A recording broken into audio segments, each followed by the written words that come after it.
Hello everyone, and welcome to Adoptions from the Heart TV. I'm your host, Amanda Aliberti. Today we would like to welcome Dan and Vince. They are prospective adoptive parents here at the agency, and they have not been placed yet. And we wanted them to share a little bit about their journey, the ups and the downs, so that they could give you a more realistic idea of what prospective adoptive parents may go through. So welcome, guys. Thanks. Thank you. Glad to be here. Let's start with the beginning of just what led you to the agency when you were navigating building your family and why Adoptions from the Heart felt like the right fit for you. Yeah, so for us, I think we just kind of had always known we wanted to be adoptive parents. And then kind of when we started doing the research into all that goes into it, this agency specifically was very prominent for us because, you focus a lot on, the openness, and we realized really quickly that that's super important to have. And then just kind of from initial meetings that we've had, the staff is great. Everyone's super friendly and super informative also. And then as we've really come to learn down the road, super supportive when you need them also. Yeah, sure. Also, we're local, and I shop at Whole Foods right there. Honestly, it's how we found it, this specific location. That was the start to us doing Googling. It's let's use this as a starting point, and then everything just kind of fell into place. Yeah. And once we learned more about open adoption, what it was and what it means for the child, I think we were kind of sold as that is the route we wanted to take. Sure. Was there any appreciation for the local in-person services of being able to actually go to an office versus maybe working with an agency that was more remote? That's big. Yeah. And when we started on this journey, we had approached another adoptive same-sex couple who we were matched with through a friend, just to kind of get an idea of what was your experience like. And they worked with a larger nationwide agency, and it felt like there might have been a little bit of personal connection that was lost in that. But it's been great being able to just if I need something from Sheila, our social worker, hey Sheila, can we talk real quick? Sure, come on in this weekend. It's so easy, and you just really feel more of a connection with people that are here because of that. Yeah. And I think our first meeting we requested for in person because it was very post-COVID, remote, and we were let's just do this in person. It was very open and welcoming. So.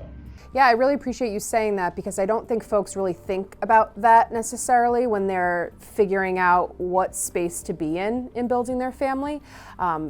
Because you don't think about what you don't know, right? And the idea of support, what that would feel like to be able to make a call, meet with your worker here in the office, being able to travel, driving distance to wherever you may go in the locations that the agency is licensed in. That was kind of the design of our agency to begin with when they figured out kind of what states we would be licensed in and where we would hold offices, is that we really believe in the in-person contact as much as possible because of the support in what we need to do, whether it's adoptive parents or birth parents. And for you guys not having to travel super far, whether it's for your work at the office or even just your birth parent future contact down the road, having the local ability is a little easier. Yeah, it makes things so much easier. Yeah. Totally agree. How about as a same-sex couple and you coming into this agency, talk to us about that and whether that played a part into your decision-making of what agency you would feel comfortable and a safe space in. Yeah, so it definitely plays a factor. It's hard for me to really remember exactly what I felt like. I know that I never felt weird or out of place. Yeah. Right, and here's one thing that I will say, and this is very important to anybody who's looking at any kind of website or looking to make an interaction with a business or an agency, is when you first go to your website and you kind of read through the about us or whatever, there are certain keywords that stand out that you might not realize, and I think that having everybody in the agency's pronouns, is that tells me that the people at the agency understand what the environment is right now. Sure. When you see kind of anti-discrimination statements that are very in your face, for me even in some of the trainings that we went through, the 3 classes that are required, it was very noticeable that all walks of life are very welcome here. To the point where I was at some places I was I could see how somebody who did not feel that way would actually be uncomfortable, and I can actually see that as almost a way to weed people out, if needed. When I have that stuff very prominently in my face, it makes me feel very comfortable. It makes me feel the people that I'm going to be working with understand where we're at. I it just felt very natural. It didn't feel like it was a forced thing that, hey, we are all inclusive, and it just felt this is who we are, this is who you are, and we're just all people going through this process together. So it just felt like a very natural occurrence. Well, and that's the goal, right? I think, we're ever evolving as an agency, as staff. We continuously try to figure out how we can improve the structure of our program and our policies, and being inclusive is a really important factor, whether we're talking about adoptive parents or birth parents. That's a big piece to what we stand by. But I appreciate you saying that it felt natural, because sometimes when we're asked the questions as staff with that conversation, it's so natural to us that we don't even, it's just part of what we do. So to say, well, what's your experience been like working with a same-sex couple? Well, it's kind of just like, part of it. We're very inclusive. We have all kinds of families, all shapes and sizes and all of that. So it's hard to answer that question, is my point, because it's very much part of our everyday routine, and we do try to build ourselves on being an inclusive community. Yeah. And actually, I have one quick, just as an example of what I'm talking about with this, even with Sheila. So we met with our social worker Sheila the other week to do some sign some papers. Yeah. And even that, she just walks in and she's like, "Hey, my favorite boy." I'm sure we're not her favorite, but I'm sure it's everybody. But she's like, "Oh, say that. my favorite boys." And then she stopped and she was like, "Is it okay that I said that? Is that okay?" And we were like, "Oh my god, yeah, totally." And she's like, "You would tell me if it wasn't." And I was like, "Yeah." So it's there's a cognizant effort to make sure that even you're using the language that's appropriate with people that you might not know. Do they want us to call them guys or? So. Totally. That's a great example. And also, we make mistakes. We are humans, right? Sure. We're all learning, we're all evolving, and we're very quick to correct ourselves and make sure that we are being, aware and trying to make sure that we recognize if a mistake is made or someone is not comfortable with whatever we were talking about in that moment. So I appreciate you bringing that up. And even for how comfortable we are with Sheila already, for her to even think that was absolutely powerful. Yeah. Absolutely. Well, and you bring up an important topic of the client-social worker relationship. What has that meant for you to kind of build that connection and line of communication with Sheila as you're navigating building your family? It is having I guess building that relationship felt very seamless. I think that maybe we're lucky that I think our personalities and kind of how Sheila approaches things very well align. I've never felt uncomfortable bringing up a difficult conversation with Sheila, and anybody who hasn't gone through the home study process will know that your social worker is very into your life. So they know everything about you, from a financial standpoint, from a socioeconomic background, your parents, they know the things that happened to you as a kid. Sure. So if you didn't have that line of communication and you didn't have that comfort level with your social worker, it's going to make things a little bit difficult. So I would say just leaning on them and just trusting that your social worker is picking up on what you're putting down is really important, and having just a constant line of communication, as much as both of you and your social worker feel comfortable, is going to be really important. And it's an emotional process. It can be a very emotional process, talking about things like disruption. So I think having that relationship with your social workers is really important to allow for that open communication, especially in those really, really hard times that can be really hard, which I think we're going to talk about a little bit here. I think is important to have that relationship. Yeah. And kind of building that foundation, right? It sounds like for you guys with Sheila, you were able to build that solid foundation before you embarked on possible calls for matches and placement situations. But to have that in your corner, that's the goal. That's what we're trying to accomplish when you choose to work with an agency and have a social worker in your corner. So fast forward to you're now in the books. You went through the application process, the education, the home study assessment, profile making, all that good stuff, and now you're in the books. Okay. How long did you wait before you got the call for a placement? Not that long. We were pretty fortunate. I think we went in on January, February. It was early February. Okay. Early February. And then we got the call on April 30th. Okay. Yep. So a few months. Just a few months. Okay. So it was not a long time. From what we have seen out there, the average was 6 months to a year or so. We were anticipating that, and we were fortunate to get that call that soon. Sure. Yeah. And was this an emergency situation or a pre-planned case? It was not an emergency, though it Close to felt it. like an emergency. Yes. And I think that a lot of people who've been placed are somewhat in that realm where it's not an emergency because the baby hasn't been born yet, But you have to get your act together and turn some things around in a very short time. So in our case, we had 4 days to prepare. Okay. Yeah, it was like a Tuesday or something, right? And got a call on a Tuesday. And baby was due on that Saturday coming up. Okay. So it was like, holy crap. Like, this is a whirlwind situation. So. Sure. So here you are, you get the call that you've been matched. Fast forward 4 days, baby is born, and you guys head over to the hospital to be placed. What was that experience like, being in the moment of here's this baby, potentially this could be your forever child?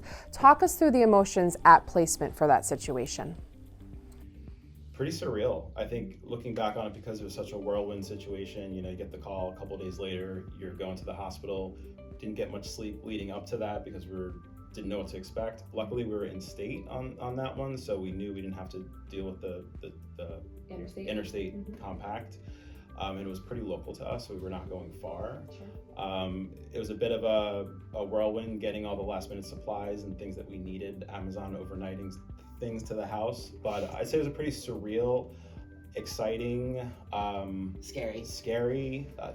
We've never experienced anything like this before, right? So it's the first time we're going through this, been together for so long.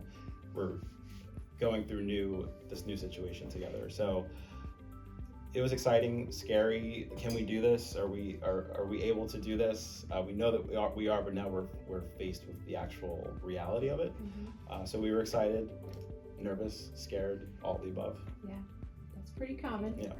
And at that point, did you have any exposure to birth family when you were there? Did you have the opportunity to meet birth parents? Were they involved at all in the placement at the hospital? We met birth mom. Okay. She was there on her own. Okay. So no other family was around. Okay. That's a very interesting experience. I mean, you will find that like while you both are there for a very unique situation, it can be a little bit awkward at times. And just know that going into it, it just is. I think we were fortunate that we kind of like all had like a decent amount to like talk about to kind of fill the time. Because you're going to be kind of like in there with birth mom or maybe other family members while nurses work on discharge paperwork or start like going through filling out forms you need, documentation. Social workers, both your social worker and the hospital social worker are going to be like having time. So there's just some time where be prepared for just those uncomfortable moments. It's a fact of life. Yeah, it can be awkward. It was probably an hour or maybe a little more than an hour that we were in the room with her, which was, like you said, we had things to talk about. We're local to the area, so we were able to have conversation. But you don't know when that time is going to be over, and it just feels like much longer. So it might not even been an hour, but it felt like quite some time. Yeah. So yeah. And really, anytime you meet someone new for the first time, there's always that initial awkwardness, right? We don't know each other. Exactly. We're putting you in a room and we're like, hey, have conversation and make this work. Yeah. And then add the layer of the context of why you're all there, and everybody's on pins and needles. Yep. You don't necessarily know what's going on. This is your first time experiencing this. You're potentially becoming parents for the first time, which is overwhelming in itself. For her, I can imagine this is also very nerve-wracking. She doesn't know you. She's about to entrust her child into your hands, right? Has no idea if you're going to stay committed to the open adoption that you're promising her. So she's going through her own stuff too. Put that all together. It's not always like this perfect cookie cutter moment of, It's a perfect storm of just so many emotions just being like thrown like around this small room. And it's like, you don't want to cross any lines. You don't want to talk about anything too deep, maybe. Sure. We were kind of following her lead on what she wanted to talk about. Holding the baby, where do you draw the line there? So there was a lot of like, how do we approach this in the moment situation? So at that point, you go through the hospital experience, you're officially placed, you sign all the documents, baby is discharged and comes home with you. Talk to us about that time of like, what were you truly feeling? Because we educate you as an agency of this is not your baby yet, right? You are fostering, babysitting, loving on that baby until the birth parent fully decides that this is what they want through their revocation period. And for you guys, that birth parent had 30 days to change her mind. Talk to us about really what that felt like, not just what we put on paper, but like how that felt in that moment of caring for this child in your home. Yeah, I mean, it's good that you say besides what you put on paper, because nothing that you put on paper, nothing that you're going to learn in any single class you take is going to prepare you for the emotions that you feel as soon as you bring a baby home. You know, you're told, you know, treat it like you're babysitting or you're fostering, or that this is, you know, something that could be temporary. Your body and your mind will not let you do that, because immediately you just like, you go from like this sense of like where you're on this weird cortisol high from coming home and having been placed in 4 days, and you're just like, oh my gosh, and you get home, you're like, oh my gosh, now what? And then within hours you're just doing things, and then you're building kind of like, you're learning like, you know, their little like movements and, you know, their timeline. And once you really start to get that stuff down, it's just like love, and you're just like, oh wow, this is really cool. And in our specific situation, it felt like a very simple case. There was no wavering, there was no indication that this could happen. So with that happening, and knowing that this was probably in the clear, you know, we knew going into it that this was a possibility, right? We see the monthly reports, we see that there's probably like 1 disruption out of every 10 or 12 or so. So we always knew that this is a possibility, but it was never at the forefront. And we would tell family, you know, people close to us, hey, Pennsylvania, 30-day revocation period, let's not forget. You know, my mom's asking me about a shower. I'm like, hold off on all of that, please. Like, this is still a possibility. But I think we didn't actually feel like it was a possibility, even though we were telling others close to us that it was a possibility. Once, you know, like you said, within 24 hours, that bonding happens immediately, and you start seeing that future, and you kind of forget about that possibility very quickly. So I think we thought it, but very surface level, that this was something that could happen. Now, we also were very, very conservative in the way that we talked about our adoption. Like, nobody really knew that this was happening to us, even while we had, and that was always the plan for the first 30 days, and maybe even longer, just depending on how things materialize. Just like, you know, stay off social media. That is a huge thing. Do that. We did. One thing that we did do that I think was helpful for like family members who are like, send me pictures, or I want to see this and this, is, you know, you set up like a private account through, I don't even know what app we used, but where like you can send it to your parents, to your siblings, your, you know, any aunt and uncle, whatever, and just like post a few pictures of, you know, during the day to a very closed audience, people that love you, people that are also invested in this with you, not to like the wide world. And we just didn't talk about it with outside people that were like on a continual basis. So that's helpful. Keeping that circle tight is important.